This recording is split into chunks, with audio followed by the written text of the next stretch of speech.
Wanted to do a quick comparison between the Altra Lone Peak 9s and the Timp 5s.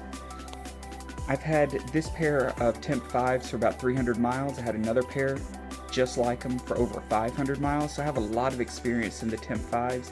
Recently picked up these Lone Peaks and hiked less than 50 miles in them, but I wanted to give my impressions overall.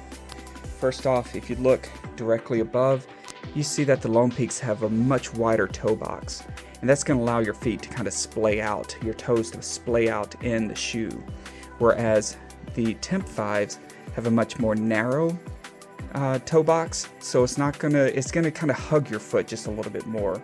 And to me, since I do have narrow feet, it gives my foot just a little bit more stability because it's really hugging my foot just a little bit better. If you look underneath, you see that the Lone Peaks have this Vibram sole that covers the entire bottom of the shoe, and some really nice lugs on there, whereas the Timp 5s don't. You see that there's some gaps in between.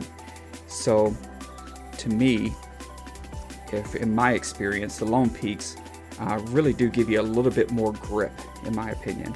And I know that they also have a rock plate in there as well, so that kind of helps on more technical terrain.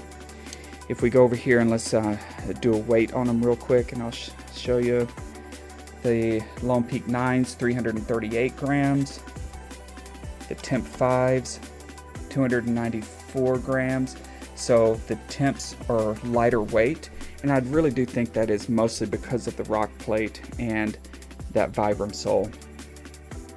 If you look at how the shoe actually lays on the ground, you see how flat the Lone Peaks are as compared to the Timps. The Timps have much more toe lift, and they also have quite a bit more cushion in them than the Lone Peak 9s do.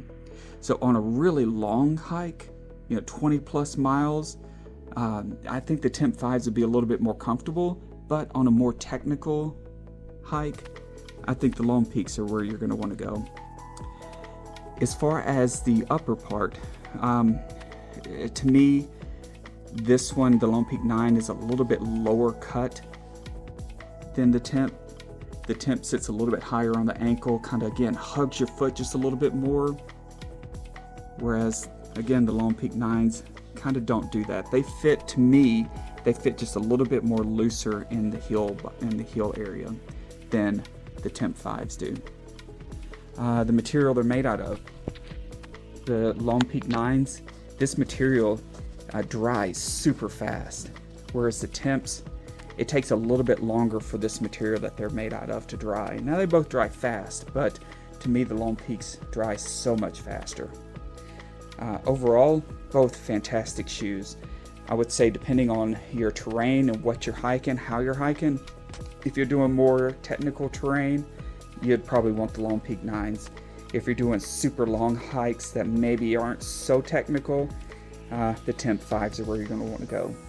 If your foot is narrow, you're going to definitely want the Timp 5s. If you have a little bit wider foot or really need that toe area, then the Lone Peaks are where you're going to want to go. So I've really enjoyed hiking in both of these shoes. They're very comfortable, either one. Zero drop shoes on both of them. So, and not a whole lot of price difference in either one of them. So there you go. That's my overview, my impressions. If you've enjoyed this video and it's helped you out, then like and subscribe and get out and do some hiking. We'll see you on the next one.